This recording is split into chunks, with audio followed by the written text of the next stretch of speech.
Hi, this is Dr. Randy Bock. Today is August 16, 2021, and I'm going to do a special edition of our weekly coronavirus conversation, which usually we do on Wednesdays at 7 p.m. Eastern. Um, I want to do this presentation because it's really gotten a little bit out of control, people's reaction to the Delta variant. Uh, the Delta variant also was the India strain of the coronavirus, currently COVID-19. Um, Although now we're in 2021, so maybe we should update the name. I want to go through some slides I prepared today with some thanks both to Dr. Robert Malone, one of the inventors of the mRNA vaccine transport method, and to many of my friends and colleagues at pandata.org. From whom I've gotten many of my inspirations and thoughts and continued confidence in presenting some of the ideas I have here. And also, indirectly thanking our CDC, because many of the slides I'm going to provide to you are from the CDC. I want you to have confidence in the data that we're presenting. It's not fanciful. It's not conspiratorial. It's merely looking at the data and facts that are out there, perhaps with a slightly different lens. So I want to get right to the point, and I am going to go to the slide stream. I might have to jiggle around or juggle slightly because I put these in a certain order, but sometimes in the form of conversation, we will go, maybe fly back and forth a little bit. So what I have here is what I call the, this is a kid's book. I was looking at this title on Google, and there is in fact an edition of The Case of the Missing Case. And it's, I guess, by Anna Lopez. And this is a, kind of a introductory slide. What we have here is really, and it's not really so much the case of the missing case as a case of the changing definition of case, but that's a little harder to say. This is an epidemiologic definition of what a case is. A case in medicine typically is somebody with an illness. So there's a case of tuberculosis, that's somebody with reasonably active tuberculosis. There are cases of quiet TB, latent TB, it's called. Those generally don't get to be called cases of tuberculosis. Cases of cancer is when you have a case of cancer, you have an illness that needs to be dealt with. There are cases of measles, there are cases of venereal disease, there are cases of almost anything. Typically, we've had cases of the flu that have been measured. Those are people with active symptoms. Probably for one of the first times in any logging of pandemic, a case is defined as a positive PCR test. The PCR test is highly sensitive, but maybe too sensitive, and maybe finding so-called cases or individuals with, showing some reactivity to the desired antigen. In this case, that parts of the coronavirus. But they are not, generally speaking, having symptoms. This has changed over the course of time. We'll kind of get to that. So the Delta variant in particular is actually the India strain. So this is India. India has about 1.4 billion people. They had coronavirus cases, actually not that large in context of the population. And they had a death toll which was making big front page news in the mid spring, but in the context of deaths that occur normally in a population of 1.4 billion, I believe it's on the order of what is it? I mean, we have about 6,000 deaths per day, and India is probably about 4 to 5 times bigger. So maybe in the range of 25 to 30,000 deaths per day. So at no point really did it max out at any more than, say, 1/6 to 1/8 of the total number of deaths per day that occur anyway. And in India, as elsewhere, the deaths occurred mostly in the elderly, and we'll get to that a little bit later.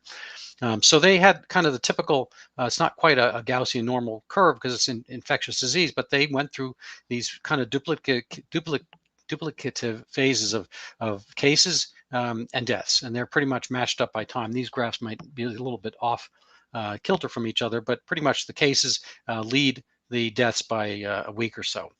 And so they experienced this, and with very little in terms of vaccine. They had the Delta variant, and they got rid of the Delta variant. There were some deaths, as I said here, but they have kind of petered out. We don't really see India in the news anymore. So they dealt with this without vaccination. They dealt with it, basically with building up some immunity. Some people had the illness, some people didn't. Some people probably had cases that didn't get examined or tested, and life went on. That's the Delta variant for you. It's the India strain of coronavirus. I I put this Snapchat face filter picture in here because this is the same guy. We pretty much can tell it's the same guy. But he's kind of got different designs on his face, and this is the joy of Snapchat. If you've seen it or have seen people using it, you can play around with your face. The coronavirus does this a little bit to trick its host. So as you get used to seeing, perhaps recognizing this guy, if he's the intruder, he wants to come around another time, he comes dressed like this. So his relatives, his family, and so forth, people who know him really well will be able to recognize this guy as this guy, and will, if he's a bad actor, will be able to repel him. And then he comes around the next time dressed like this, or in any order. So this could be the alpha, the beta, the gamma, the delta, whatever variant of coronavirus. So they come in slightly different looks. I bring this up for a second reason. When you have a vaccination type of immunity, you may only be recognizing one piece of this guy. It could be, say, his eyes. Eyes are pretty recognizable. So even with a mask, we can kind of tell who people are. It might be that from this, recognizing just this set of eyes, you can recognize these other two guys. It may not be the case. So when these variant strains go through slight mutations, they are altering their surface appearance slightly along the way, and your immune system, if you've had Delta before, or if you've had coronavirus before, some other coronavirus, say this one, and now this one comes along, you will have some recognition and some repelling of this guy, but some of them might be able to get in before you can muster a full immune response. Again, if you're related to the guy and you've seen him a long time, or you went to the high school with him or whatever, you're going to be able to recognize probably all of these three as the same guy. So when you have full immunity, and you've experienced the actual illness, so this guy lived in your house for a month or a couple of weeks, you're going to be able to tell the various other strains as they come along. So full immunity, natural immunity, is the best kind of immunity, and you're going to be able to recognize all the different variants, strains of the same actor. So we come to this situation here. This is from the New York Post. Let's see, July 30, 2021. Insanity. People are regressing in their behaviors. This is, I believe, in London, but I've seen very similar situations out in the streets around Boston. And fortunately, I guess he's got his kale smoothie over here, which is going to keep him healthy. I don't know how he's going to get in with the mask. But why the panic? Why new mask mandates? This is happening in a variety of places. It's already happening in Los Angeles. They're making new indoor mask mandates. Australia, I think, is locking down the continent from entry. They're locking people essentially in their houses at this point. A little bit easier right now in Australia because it's actually wintertime there, Southern Hemisphere. But people are not allowed to go out unless they have a specific reason to be out, and they're going to need a note from mom and dad, just to go out and walk the dog or whatever. It's crazy. So let's explain this picture here. It may be hard. These squares equal 161 million vaccinated U.S. residents. So I don't know how many boxes there are here. I didn't really count them, but in order to see how many actually got so-called breakthrough COVID, about which everyone's going nuts, it's this tiny little red square in the context of this big one here. So blow it up, you'll see here. In the context of that tiny, tiny red square is a little tiny yellow square. At 1,141 have died, or point. This is not. This would be 1%. So it's not a tenth. It's not a hundredth. It's not a thousandth. It's a 7/10,000ths of 1%, which is 1/100th of the regular number. So this is a minuscule number. It's basically, I guess, what is it? 161 million divided by 1,000. So that's like 1 in 100,000, 1 in 150,000 people are dying from COVID vaccinated. Now, that doesn't discuss their age. It could be some 85-year-old vaccinated, and that person dies possibly even with COVID. So we're talking about enormously small numbers.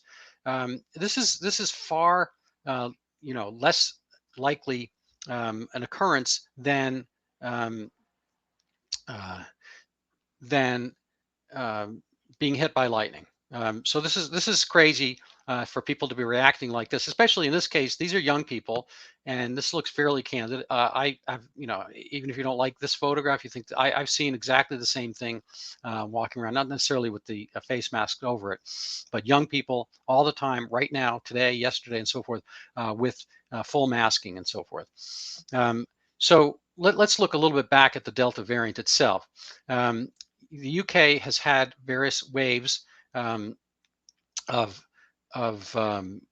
the coronavirus, COVID-19. And again, I like to mention that not every wave is an actual wave. Some of these are not happening throughout the country simultaneously, or happening in different parts of a country at different times. So I think these are very distinct waves, 1, 2, and 3, we'll call them, of cases.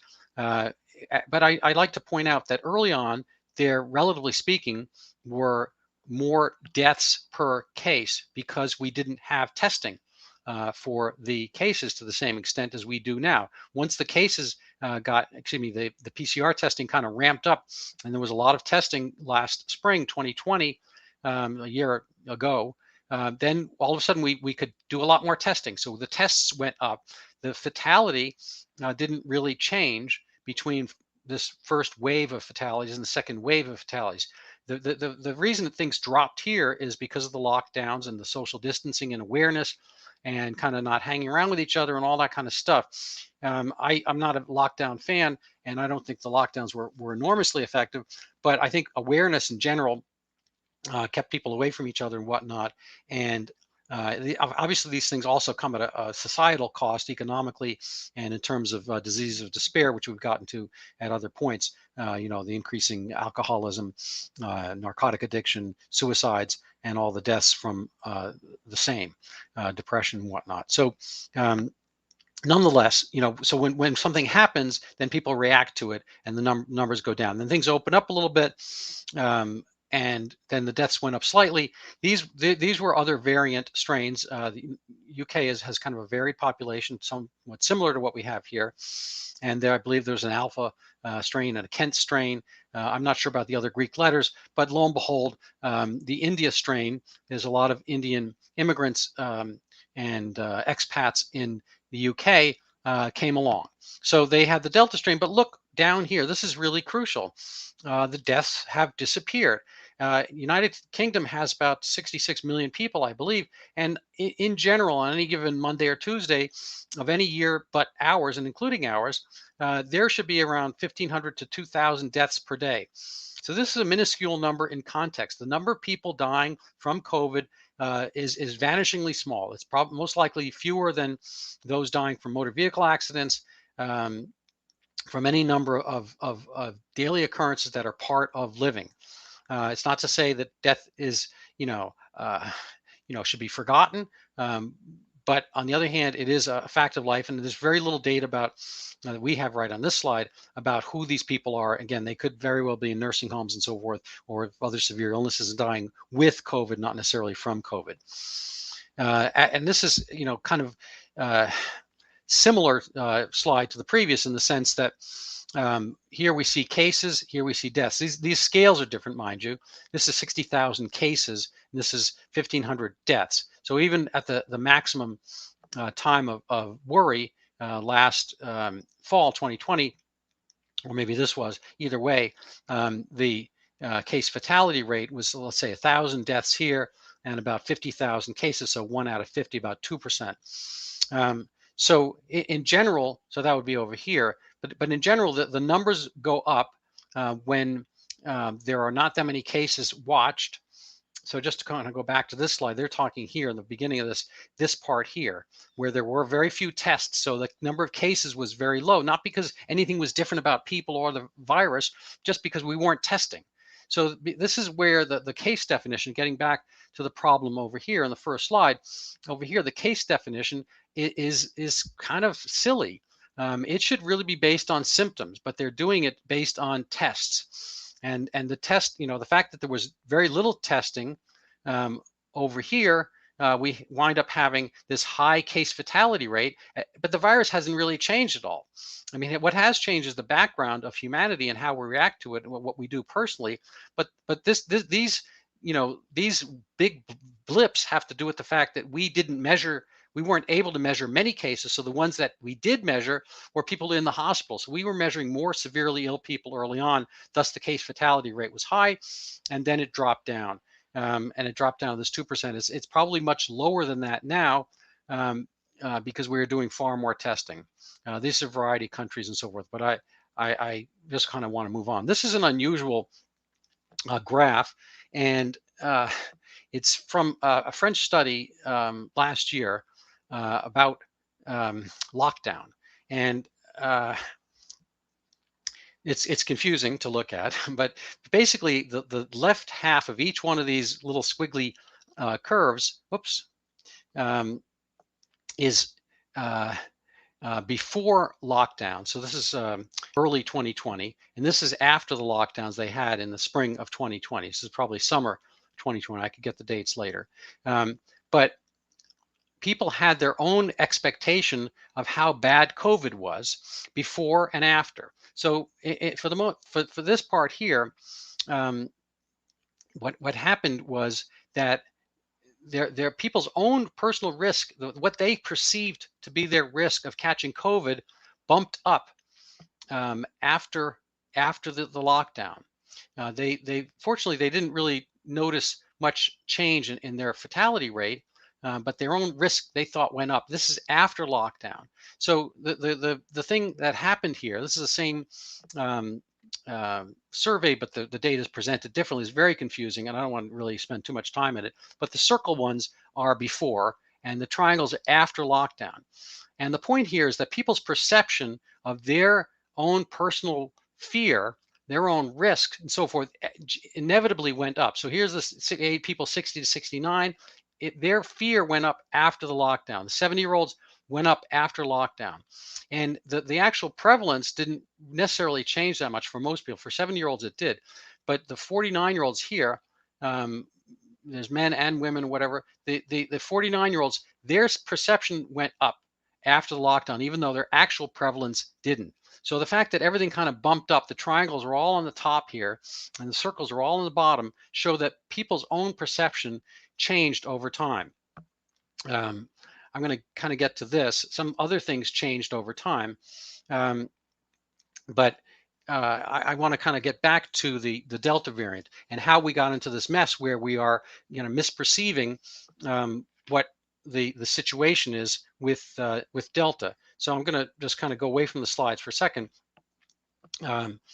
So what gets broadcast about Delta in the news? I keep hearing, and I have associations out and about, religiously through kind of sports, playing tennis, professionally, and so socially and whatnot. I see a variety of people, and I hang out with some physicians and professionals and other people and whatnot.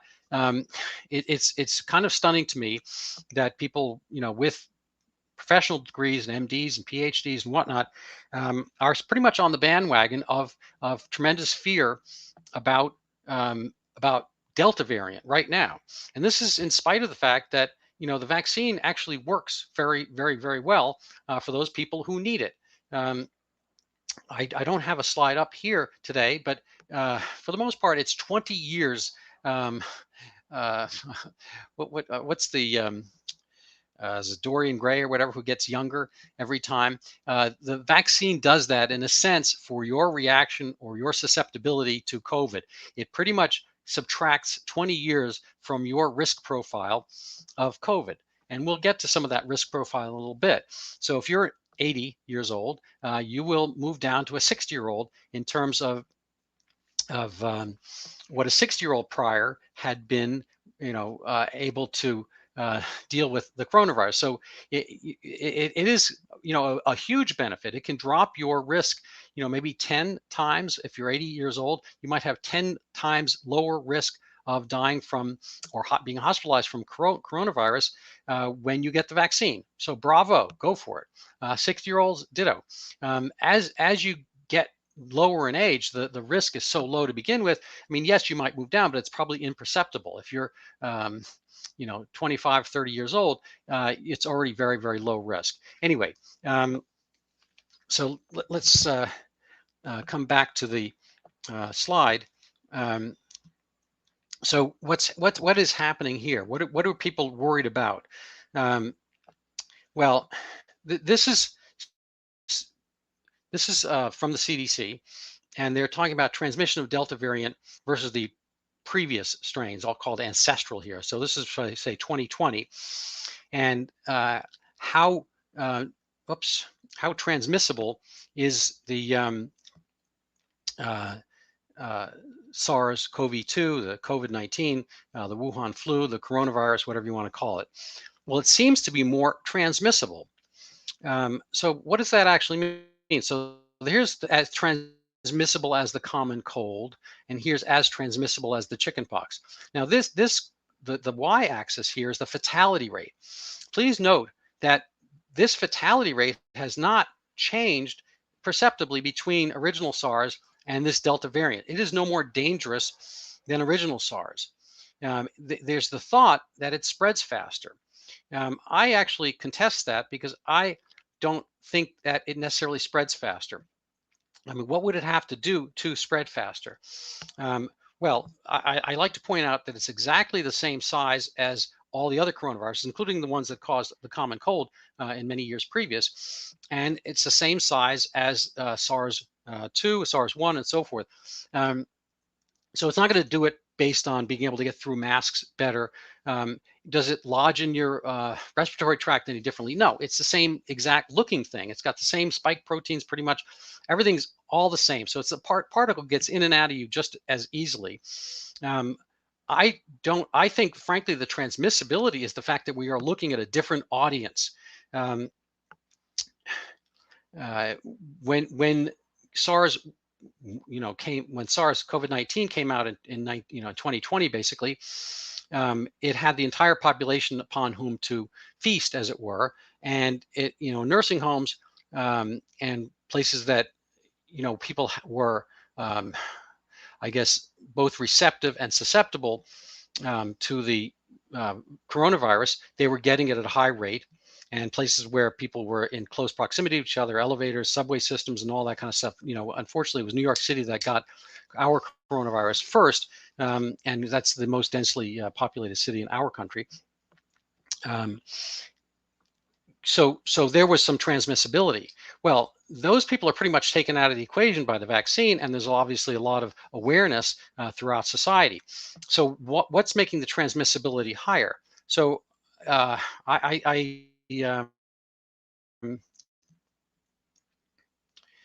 let's come back to the slide stream here.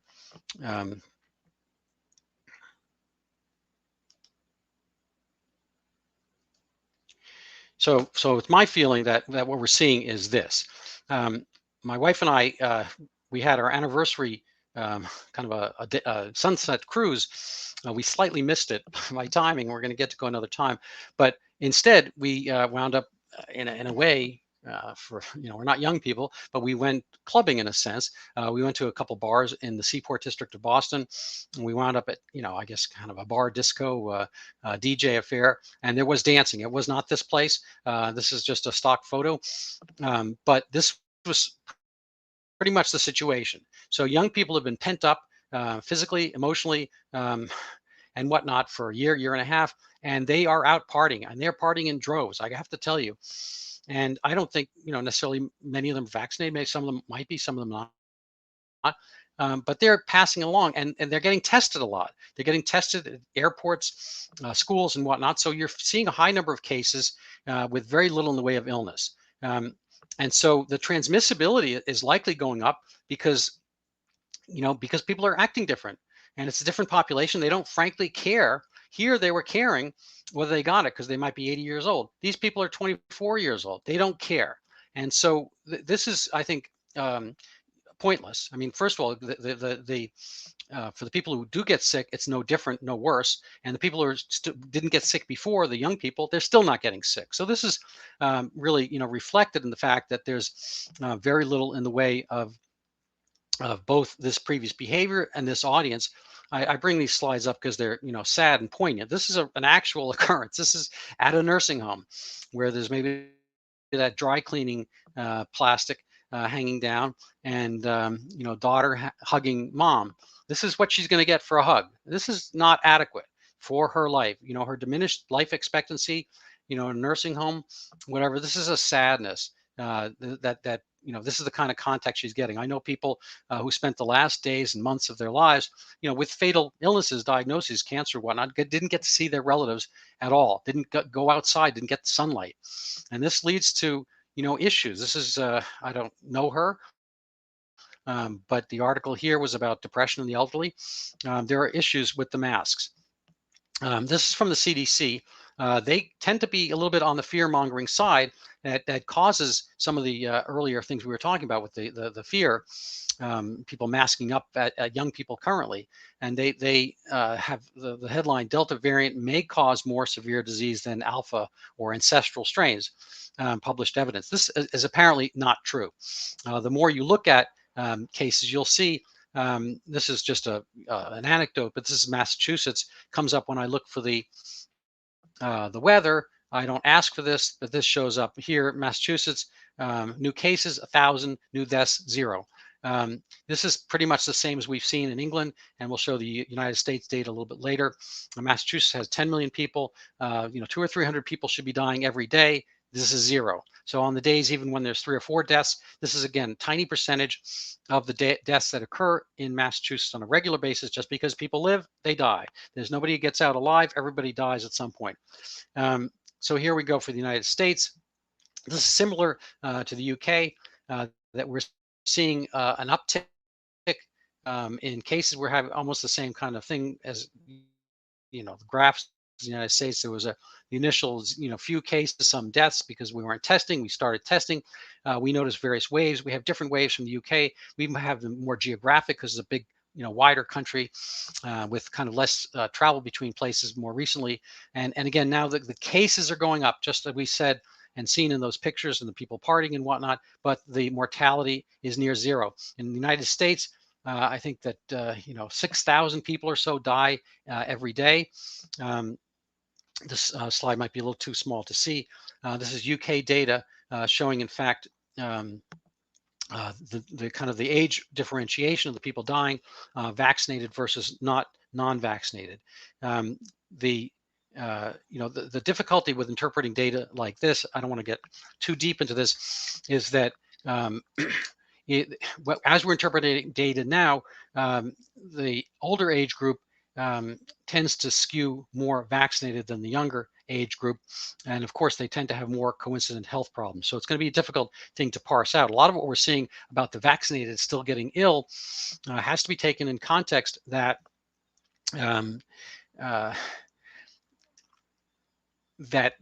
they have more illnesses and that vaccines have never been perfect. The flu shot was never, I gave flu shots, for decades. I've taken them for decades. They were never considered to be perfect. Again, my comparison, until I get a better one, is wearing a raincoat in a rainstorm.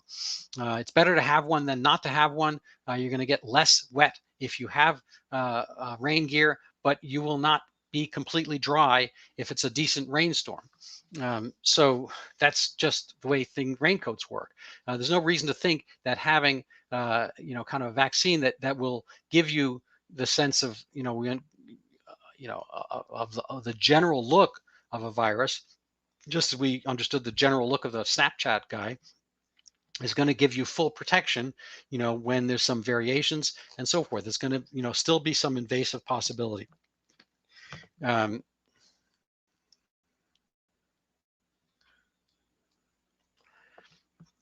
so we're going to maybe do a better slide here. This is kind of go back to the point about demographic. This is California last year, July 2020, after they had been through the first wave.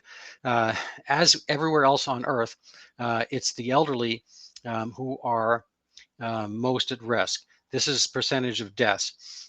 This is pre-vaccination. So when I think the median age is 80, 82 or something like that, depending on place. Here it's probably a little bit lower, but the population by percentage is, I guess, the median age of the population is around 38 or so, maybe in the 30s, depending where you are, how young the population. Here is 6. This is 40, 45. So yeah, somewhere in here, maybe 35, 36 years of age, is half the population's younger than that, half the population's over. Well, here the median is of disease is more around 79, 80. And so this half the population here, say 35 and below, is maybe getting 1%, 2, 3% or something like that of all the fatalities pre-vaccination. So they are very, very well covered. And you can see the problem here. This is pretty much what's happening now, is that as you're looking at cases, they're very high in this area, but they're not really doing very much in the way of symptoms. So really, again, it's because you are testing people and finding their positive test rather than finding actual illness. And this is just kind of to go over case fatality rates by age. This is various countries: China, South Korea, Spain. We can kind of forget China; they don't have good data. But Italy, and again, pretty much the fatality rate is highest as we age. The other countries on Earth, so not just the United States, the rates are pretty much identical to what we just showed here. Over here on this part of the graph, there are pretty much near zero rates of fatality and likely hospitalization, as well as you're under 25, 30 years old. Now, I'd like to kind of go into Delta specifically. This is a very, very confusing graph. I don't expect you necessarily get along, but here are some of the variant strains. And again, the virus kind of keeps changing a little bit because of, in a sense, evolutionary drift, as it's called, kind of a Darwinian effect. As we get to recognize the first variant, that first Snapchat guy, Alpha, then he's there and he disappears. These are various countries, individual countries. They're all getting these phases. And this is a graph that overlays many, many, many, many countries. There's some of them listed here for Delta. Beta was not as big a deal. Delta, because there are probably more people in India and more people of Indian descent other places, and it went back to the UK. From the UK, it went here, and so forth. So because it was in a populous place, very densely populated, again, probably not with that many symptoms, it came to other places. So right now we can see the timing is that Delta predominates while Alpha has kind of petered out. That doesn't mean Delta is more dangerous. It just means it's the guy who's there. That's the disguise this same guy is using now. Some guy, robbers doing the neighborhood, and he's been wearing a FedEx uniform. Everyone figures out, oh, it's a fake FedEx guy. Keep your eye out for him. Now he changes to look like a fake pizza guy. Well, you might get in, but it's still the same guy. He just happens to be slightly different costume. This is a kind of a cute graph. It's maybe a little easier to see. This has nothing to do with severity. It's nothing to do with number of cases. It's just percentage. So the top here is 100% of which variant is around. So this has a little bit of meaning if you spend some time on it. Maybe I'll just spend 30 seconds or a minute on it. The UK went through these various strains. We saw the picture before, the Alpha strain, and then they had another strain. So they kind of went 1, 2, 3. They had maybe 3 different strains or waves, and apparently 3 different variants. I think this is called the Kent variant over here, and then Delta, which is the India strain. We had our strains, and the current predominant one, again, with almost 0 in the way of deaths, and certainly near 0 amongst vaccinated and near 0 amongst young people, happens to be Delta. That's the one that's around showing cases. But again, it's not doing anything because we have experienced a fair amount of herd immunity and a fair amount of vaccinated immunity to Delta. And the people who are getting it are those party people who are young and don't get ill. So here it happens to be Delta. Yes, it happens to be Delta, and it happens to be Delta some other places in France and Italy, whatnot. This is the green part, and this is August 2021. So we're seeing Delta, but it doesn't necessarily mean something. And now for minor distinctions, for people who really want to get in down and dirty with this, the countries that have had more kind of like herd immunity built up have had more different variant strains. So Sweden was relatively open along the way. They've had multiple different strains, a lot of them simultaneously. They have pretty good herd immunity. They're not having any deaths, like zero for the entire country, about 10 million, 15 million people. And they are having Delta, such as it is, but it doesn't mean anything because it's not doing anything to their health system, their people, their populace, mortality. It just happens to be there. So yes, they have Delta. Australia, the same thing. They happen to have Delta now, but they're going nuts. They're closing the place down. So Australia is literally locking down door by door, and Sweden is not. And it's the same Delta. People are just reacting differently. So I can't cure stupid. Somebody coined the expression herd stupidity. We're getting, instead of herd immunity, we're seeing very similar thing in Israel. They had kind of more monolithic. I think this is the Kent strain, the Alpha strain, a little bit later in time than the UK. They are highly vaccinated country. They are still getting Delta. But again, it doesn't really matter because they're not getting almost anything in the way of deaths. So the people who are out and about are getting this. That is the predominant strain currently. So again, the heterogeneity, the differentiation of these colors is mildly interesting. This kind of shows the activity in the population, and as they settle out, we tend to get more similar single colors. I don't know if that's too nerdy for anybody. I found it mildly interesting. This is something else that's interesting as we go, say from, as we gather herd stupidity. This is a little bit of a sidelight to the Delta thing, but I think it's important as we consider who is doing what, and who in this case is the WHO, the World Health Organization. This is June of 2020. They have on their webpage, what is herd immunity? And I'm not going to read the whole answer, but basically you can get herd immunity two ways. You get basically your immune system has experienced something. So you can experience something because it's been artificially given to you, a little tiny piece of it.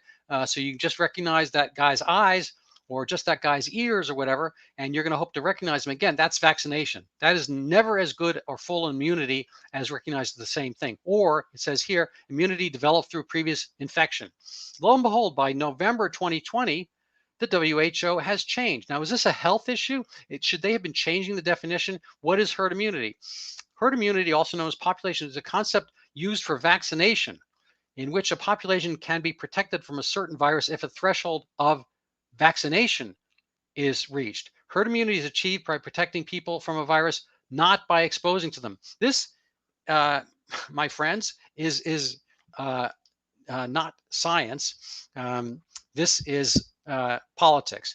So I have to apologize. It looks like I did not have the slides up for the last one. That's the WHO slide. This I was talking about. I saw. I'm so sorry. This is the Delta strain in green here from the previous slides. Sweden, USA, and so forth. The heterogeneity, the different colorations, so forth. Delta is maxed out at all of these places here. But again, it doesn't really matter because they're all experiencing very, very, very low to zero mortality. The other slide here, perhaps I did not have up, shows the timing of Alpha versus Delta. Delta's later, but it showed up in India originally, and it showed up in other countries later. India, brought it to the UK and whatnot. I don't know if I missed any other slides, but these are the population slides as well. So I have to go back later and see how much I blew this, but I apologize. This next slide is the CDC slide. This is kind of what's going on in their fevered imaginations, not a fever given by coronavirus or the flu, but their own imaginations are causing this. I can't go over this too much, but it's basically why they are going a little bit crazy. And again, I've adapted this, these slides I've pulled from Dr. Malone's recent lecture, and I'm very grateful to him.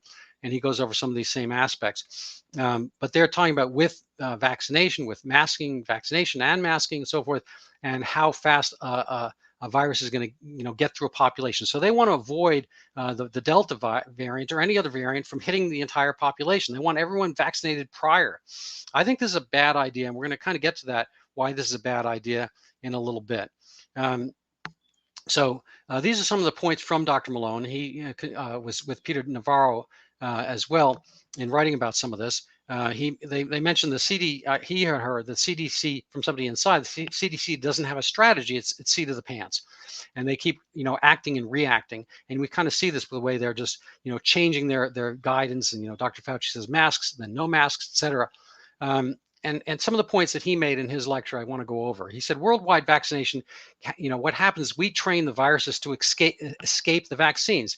So again, if you recognize the guy in the criminal in the neighborhood who wears the FedEx uniform all the time, as long as he doesn't get caught, or some of his cohort are going to start wearing pizza uniforms. And when you figure out the pizza guys robbing houses, they're going to do something else. They're going to dress up as construction workers. So what we're basically doing is evolving the virus. The vaccinated are driving the escape mechanism. This is a Darwinian kind of thing. And because, in part, all our immune systems are being trained for a single antigen. So in order for the virus to be successful again, if all you recognized was the guy's eyes or the guy's FedEx costume or whatever, then all they have to do is change that one thing. And so that's not that hard, because, there are trillions of virus in every individual, and they make mutations. They're not on purpose, but just by accident. And one of these accidents going to come along without the FedEx costume, or wearing sunglasses, or whatever, or different color eyes and so forth. So you're not going to be able to recognize again. So when we vaccinated for a single item, you are basically making it easier for these variants to be successful. So both innate and adaptive immune systems can be trained. So we have a general background immune system, and the one that adapts whenever something specific comes along. The virus is evolving to escape that single antigen identification, that is to say, just the FedEx costume or just the eyeglasses. It will evolve to avoid that single common spike antigen ID, and the vaccine will be useless. So if they wind up changing the thing that you are able to recognize, whether it's those special eyes or the costume or whatever, again, the vaccine is kind of pointless. There's also the possibility of this thing called antibody-dependent enhancement, which may already be happening in Israel from vaccines prior to COVID-19 that was seen in the laboratory, where you become a little bit hyper aware on an immune basis to future coronaviruses. So what he recommends is protect the elderly who are vulnerable to death. The vaccine has to be let circulate in the regular population. I think I made a mistake. The virus has to be let circulate in the regular population. I mistranscribed that. And you want to support that with early drug treatment. This is, again, the part that CDC, WHO have, to a lesser extent, have avoided, which is ivermectin and things like that. So let's just kind of, maybe this is, again, a slide that from his presentation. I'm going to spend a little time with it. Vaccine effectiveness for alpha versus delta. It's generally going to go down in terms of infection, disease, or hospitalization. Really, the key one is hospitalization or death. They seem to be pretty effective still, but some of the initial infections go down even amongst the vaccinated. I don't really think this is a matter of the vaccine. I think it's a matter that people are much more purposeful in their interactions. There's a lot more hugging and kissing and whatnot between young people now than there was a year ago, because we wouldn't allow it a year ago, and hormones and young people being what and who they are, they're interacting. So I don't necessarily think this is a vaccine thing, because you see the overall efficacy is still very high. But people are, getting more infections, A, because we're testing more, and B, because people are doing more close interaction aspects. This is kind of get to the, who should get the vaccine. This is a little bit complicated. This is from VAERS, the vaccine adverse, I forget what the other letters are, but basically the side effects from vaccine. And it's a little bit higher in men than women. This is also seen in Israel. Here's some data from Israel. Cases of myocarditis alone. The overall risk for young people is higher from myocarditis from the vaccine than it is from COVID-19. So this is just hospitalizations prevented. There's a very low number because there are almost none amongst young people. And so this low number is a little bit matched and overmatched by the cases of myocarditis, which can be severe and potentially lifelong and threatening. So the cases of myocarditis seem to go down as you get older. I don't know why that is precisely, but obviously the risks for the illness go up. So here, there's really no question about getting vaccine. I mean, there might be some questions for women who are, potentially fertile, but other than that, vaccine seems to be a go if you want to get it. I don't think you have to get it, but that's something you could consider. So this slide, I guess I did not size it correctly. I don't know if I can fix that.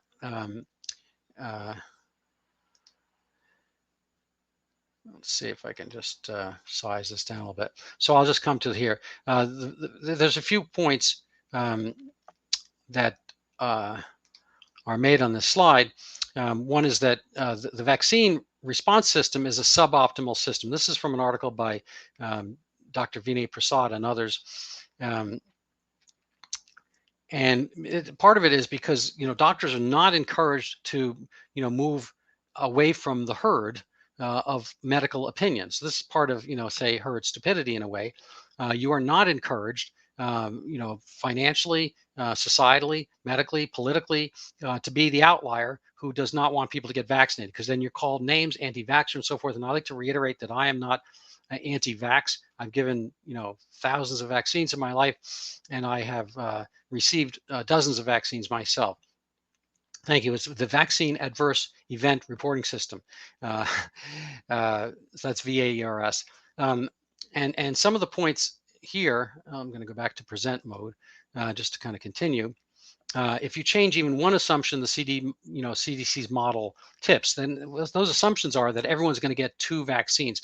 They could be a lot more flexible. Even in Israel, they went from 2 vaccines to 1 vaccine for young adults. And then, of course, the dose. I mean, this is not as if we had 100 years or 50 years or 10 years of vaccine experience with these mRNA vaccines or others for coronavirus. Why they have to be a particular dose, who knows? The CDC did not consider alternative strategies of treatment. And whatnot, and they're not accounting for COVID-19 risk factors, the differentiation between people, and they're not factoring in natural immunity.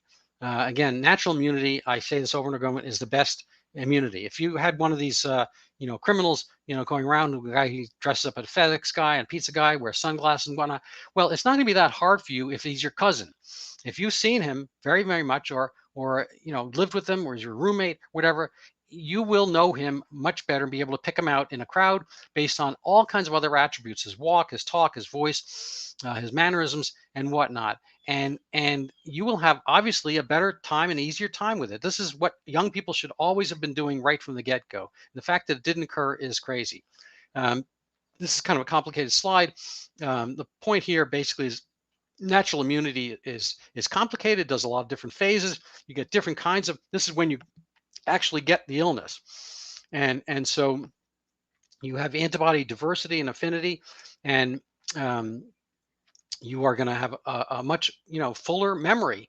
Again, just like having being a roommate with somebody versus just having an idea of what his eyes might look like and so forth.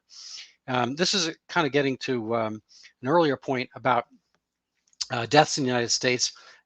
This is from 2010. They were going, a number of deaths per day of the week. I don't really care about this so much, but it's just to show you that pretty much every day, whatever they pick, it's about 6,500 deaths per day in the United States. There's going to be 117 of them by motor vehicle accidents. Another 80 by suicide, homicide, and so forth. Another 50. And what's the point here? Well, this stuff happens. And right now we are a little bit in the motor vehicle accident range, maybe twice as many people from COVID. Again, not all of them are dying from COVID. So it's probably we're in the same realm as motor vehicle accidents, but nobody's talking about, stopping all cars. So what we're left with, in a sense, is kind of this, I don't know, she looks sad to me, I can't tell, but sad, isolated, lonely, in an empty car or whatever. I mean, there are friends over there. We have to be careful. This is, again, brought up by Dr. Malone in his lecture. He talks about I think it's maybe the useful lie, um, that I think it's Socrates brings up, wherein it's applauded and lauded and allowed if leaders do something that's great for society, but it involves a lie.